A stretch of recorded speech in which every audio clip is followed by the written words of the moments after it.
Liga ng Basketball sa Guagua, Pampanga, nauwi sa Rambulan. Narito ang report ni CJ Turida ng GMA Regional TV, Balitang Amyanan.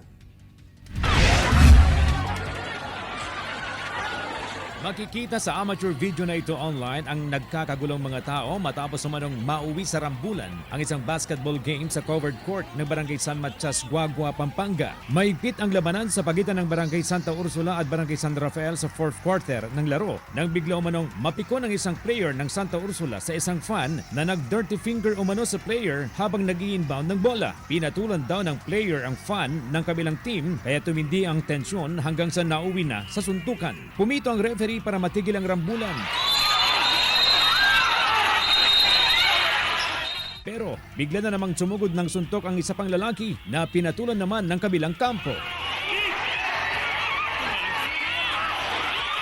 Yan pong incident na yan, hindi po na-report sa amin. Itawag po sa mobile natin na nagpapatrol ng isang concerned citizen. Pagdating po ng tropa doon, ongoing naman na po uli yung paglalaro ng basketball. Ang sabi daw po ng SK chairman, nagkaroon ng konting gulo pero napacify na rin. Ayon sa mga otoridad, nagkaroon lang ng hindi pagkakaunawaan ang mga nasangkot sa rambol na kalaunay nagkasundo rin. Na-invite po natin yung tatlong tao, sinasisting po sila ng mga barangay captain nila.